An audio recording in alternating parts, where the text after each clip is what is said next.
अस्सलामुअलैकुम दोस्तों, welcome back to vlog by Saad. पिछले पार्ट में हमने कुनरी की खूबसूरती और उसकी कहानी देखी थी। आज के इस पार्ट में हम एक्सप्लोर करेंगे उमरकोट का कल्चर। ये देखिए, पुराने ज़माने की एक औरत जो हाथ से आटे की चक्की पीस रही है। सोचिए, जब बिजली और मशीन्स नहीं होती थीं, तो घर का हर काम कितनी मेहनत से होता था।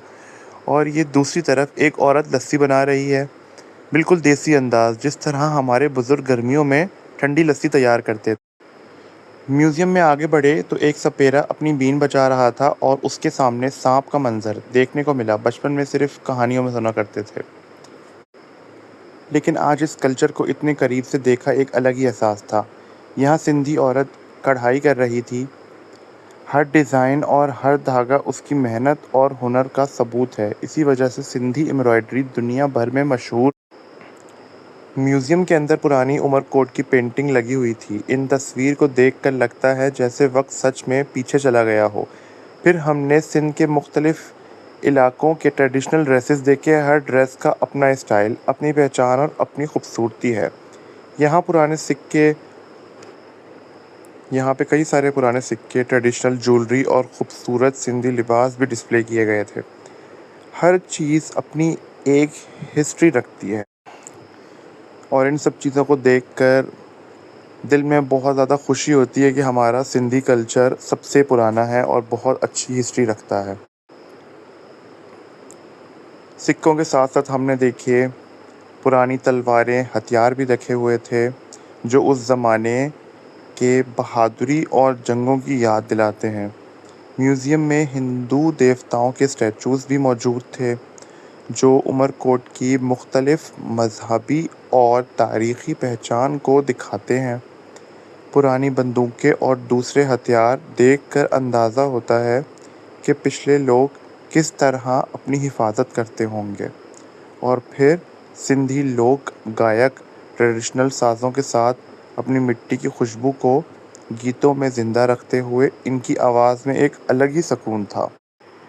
मैं बल्कि बचपन से उमरकोट और कुनरी आता रहता हूँ, जैसे मैंने पहले व्लॉग्स में बताया था, बट पहले इतना डेवलप नहीं हुआ था किला, ना इसमें म्यूज़ियम वगैरह बना हुआ था। और अब मैं आकर हैरान ही हो गया जब मैंने यहाँ पे हिस्ट्री देखी कि इन्होंने हिस्ट्री को कितने अच्छे तरीके से संभाल के और सजा के रखा हुआ है, और ये बिल्कुल फ्री ऑफ कॉस्ट है। इसकी ना कोई किले की एंट्री फ़ीस है, ना म्यूज़ियम की एंट्री फ़ीस है। बस यहाँ के लोग चाहते हैं कि आप लोग आएँ और हमारा सिंधी कल्चर जो है वो अच्छी तरीके से एक्सप्लोर करें कि ये कितना ज़्यादा तारीख़ी है। पाकिस्तान में सबसे पुराना कल्चर जो है वो मेरे ख़्याल से सिंध से ही शुरू होता है, क्योंकि मोनजोदड़ो वगैरह भी सिंध में ही था, और सिंधी कल्चर जो है वो सबसे पुराना है। और यहाँ मैं एक एडिशनल चीज़ का इज़ाफ़ा करूँ कि कुरान पाक जो है वो अरबी के अंदर नाज़िल हुआ था, और सबसे पहले जिस लैंग्वेज में उसकी ट्रांसलेशन हुई थी वो भी एक सिंधी थी। सिंधी लैंग्वेज में सबसे पहले कुरान पाक की ट्रांसलेशन हुई थी, इसलिए भी सिंधी लैंग्वेज को ये एज़ाज़ हासिल है, और ये बहुत अच्छी बात है। ख़ैर, उसके बाद मैंने देखिए यहाँ के सारे जितने भी इन्होंने चीज़ें रखी हुई थी, ये तलवार, नेज़े, काम वाले कपड़े जो गज वगैरह होते हैं ख़ास तौर पर सिंध के, जिसमें कढ़ाई हुई होती है, शीशे लगे होते हैं, रल्लियाँ बनती हैं यहाँ पर। यहाँ की चीज़ें दुनिया भर में बहुत ज़्यादा पसंद की जाती हैं। यहाँ पे भगवानों के पुराने स्टैचूज़, क्योंकि उमरकोट में अक्सरियत अभी भी जो है वो हिंदू मज़हब के लोगों की बहुत ज़्यादा पाई जाती है। तो ऑब्वियसली यहाँ का पहले जो कल्चर होगा वो मोस्टली इसके अंदर हिंदू कल्चर ही मौजूद होगा। इसी वजह से अभी तक भी वहाँ की आबादी बड़े सुकून और अच्छे तरीके से रहती है। यहाँ पर कोई भी झगड़ा फ़साद, हिंदू मुसलमान वाला चक्कर कभी भी मैंने नहीं देखा। अल्लाह का शुक्र है कि बहुत अच्छे तरीके से और अपनायत से रहते हैं। इसी वजह से तो इस म्यूज़ियम के अंदर इस्लामी तारीख़ों के साथ-साथ और हिस्ट्री और जंगों की तारीख़ों के साथ-साथ इन्होंने बुत परस्ती और जो इनकी पूरी की पूरी हिस्ट्री थी हिंदुओं की, वो भी इसके अंदर मेंशन की है। और हर एक-एक चीज़ के बाहर उसका टाइटल वगैरह लिखा हुआ है कि ये किसकी पिक्चर है। राम लक्ष्मण की पिक्चर इसमें दिखी, और बहुत सारी ये अलग-अलग पत्थरों से बने हुए हैं। ये संगमरमर से बना हुआ था, ये आम पत्थर से बना हुआ था, बट ये देखो किस तरह की कार्विंग है, और इस तरह की चीज़ें मैंने इंडिया के काफ़ी ज़्यादा मंदिर वगैरह के अंदर देखने को मुझे मिलती हैं जब मैं उनकी वीडियोज़ वगैरह देखता हूँ। तो यही सेम चीज़ें हमें उमरकोट के भी फोर्ट और किले, जिसको मर्ज़ी आप कह लें, उसके अंदर भी हमें ये चीज़ें मिलेंगी। और ये बहुत हमारे लिए फ़ख्र की बात है कि हमने अपनी हिस्ट्री को सँभाल के रखा हुआ है।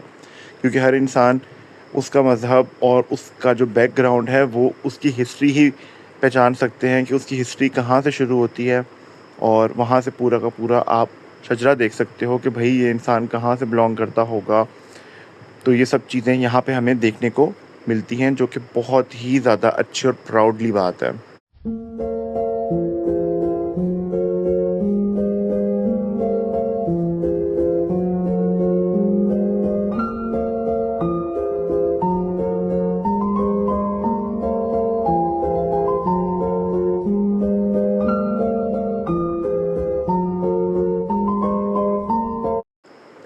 अब आगे मैं आपको सुनाता हूँ सिंधी लोगों के ट्रेडिशनल लोकगीत जो वहाँ के बैठे हुए लोग गा रहे थे।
म्यूज़ियम देखने के बाद हम किले के मेन गेट के पास आए। इतना पुराना किला, लेकिन आज भी उसी शान के साथ खड़ा है।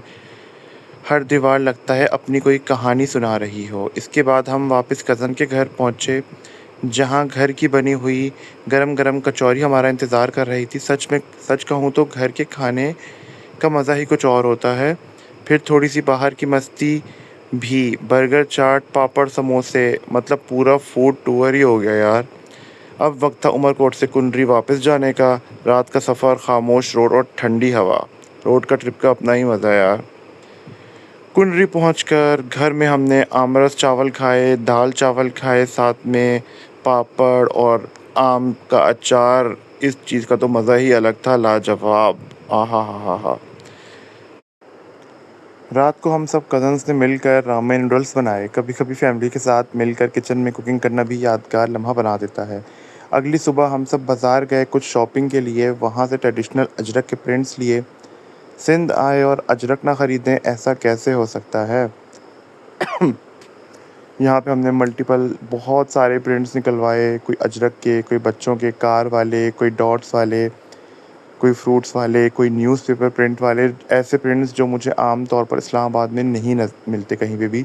इस तरह के प्रिंट्स मैंने ख़ास तौर पर निकलवाए ताकि मैं यहाँ से लेके, खैर शॉपिंग वगैरह करके फिर हम लोग घर आए। घर आके फ़्रेश हुए, थोड़ा आराम किया, नहाए धोए। ये हमारा हसीन खूबसूरत महल वाला घर जो हमें बचपन की यादें ताज़ा कर देता है हमेशा जब भी हम जाएँ यहाँ पर।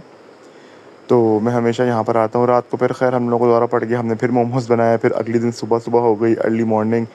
फिर मैंने चाय पी। सुबह हम मैं छत पे गया और मैंने मंज़र देखा। ये ऑलमोस्ट 6 बजे का टाइम है सुबह का, 5-6 बजे का, जिस टाइम मैं चाय लेकर छत पे चला गया था और मैंने यहाँ का ठंडा-ठंडा मंज़र देखा।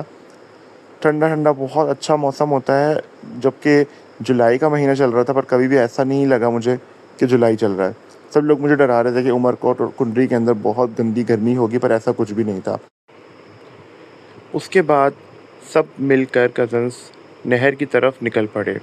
रास्ते में कुंडरी की नई मिर्च मंडी जो आजकल बन रही है, पुरानी से हटकर अब नई बन रही, क्योंकि पुरानी वाली बहुत ज़्यादा पुरानी हो गई है, वो देखने को मिली। काफ़ी डेवलप लग रही थी मुझे। और फिर शुरू हुई असली मस्ती जब हम पहुँचे सारे के सारे नहर में। पहले मैं अपने एक कज़न्स के साथ बाइक पे जाकर देख कर आया कोई ऐसी स्पेसिफ़ाई जगह जो अच्छी-सी हो, साफ़-सुथरी हो और हम वहाँ पे सुकून से जाके नहा सकें। वहाँ पे कोई गंदगी ना हो, कोई और लोग ना हो डिस्टर्ब करने वाले। तो ये काफ़ी हमारे एरिया से दूर जाकर हमें कोई ऐसा स्पॉट मिला जो सेफ़ भी था और साफ़-सुथरा भी था और नहाने के काबिल भी था।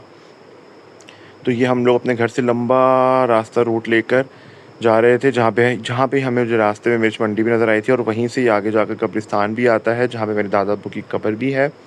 और वहीं के ही रास्ते के अंदर मुझे एक साइड पर नहर दिख गई किस्मत से। तो मैंने बोला कि जाके चेक करते हैं समीर को। समीर मेरा कज़न था जिसके साथ मैं बाइक पे जा रहा था।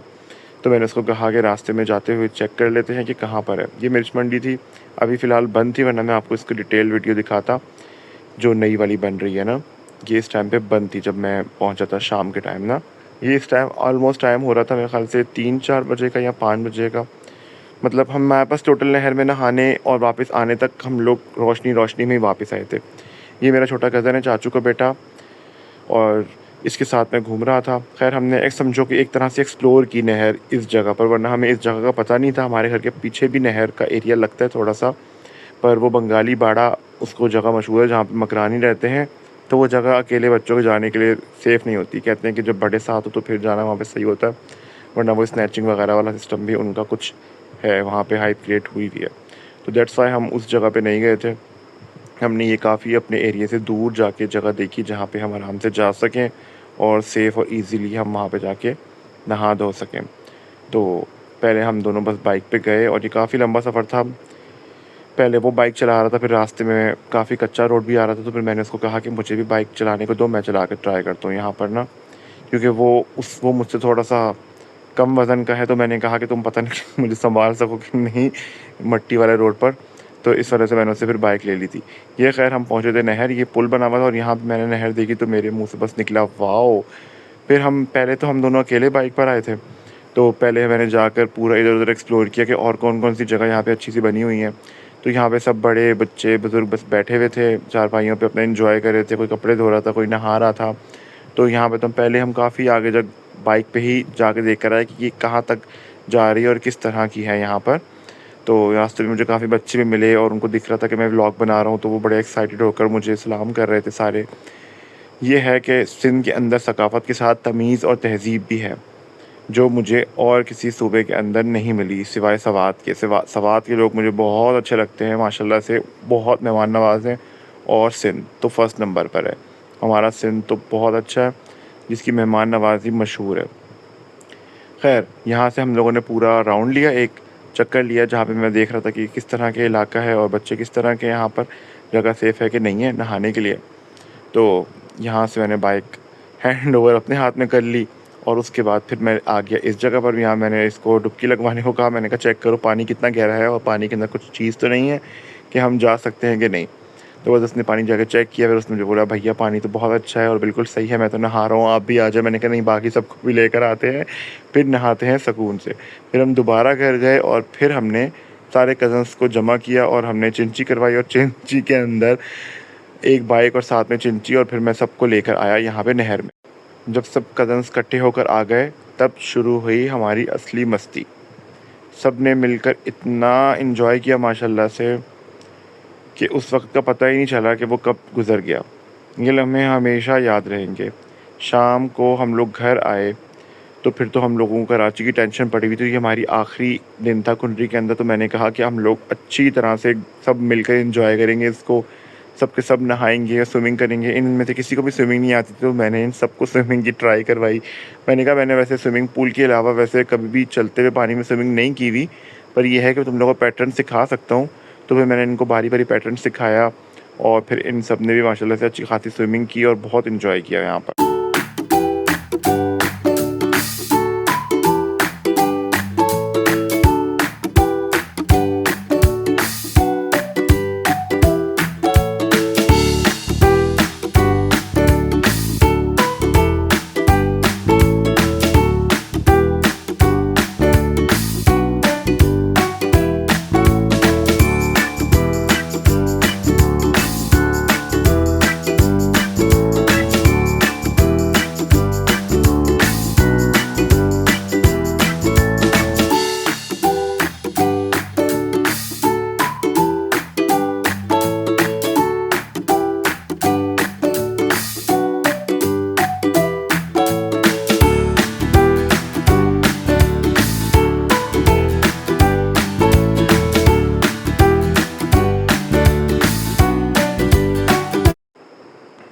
खैर वहाँ से घूम फिर कर शाम को हम घर आए और फिर कराची की वापसी जाने की तैयारी शुरू की।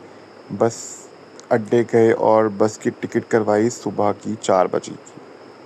कुंडली की बसें जो हैं वो 4, 5, 6, 7 बजे तक चलती हैं। उसके बाद खैर हमने कुंडली की मशहूर स्पेशल मिठाई ली यहाँ से, और मेसू उमरकोट का बहुत अच्छा है और कुंडली की ये मिठाई ख़ास है।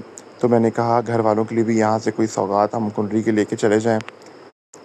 ये थी वो अर्ली मॉर्निंग जिस टाइम पर हम सामान वगैरह पैक कर और बस अड्डे की तरफ जा रहे थे, और हमने कुंडली को बस बड़े भारी दिल से अलविदा किया। बस मैं सोए-सोए कब सुबह हुई पता ही नहीं चला। इस तरह मेरा आखिरी पार्ट ख़त्म होता है कुंडली के व्लॉग का। अल्लाह हाफ़िज़।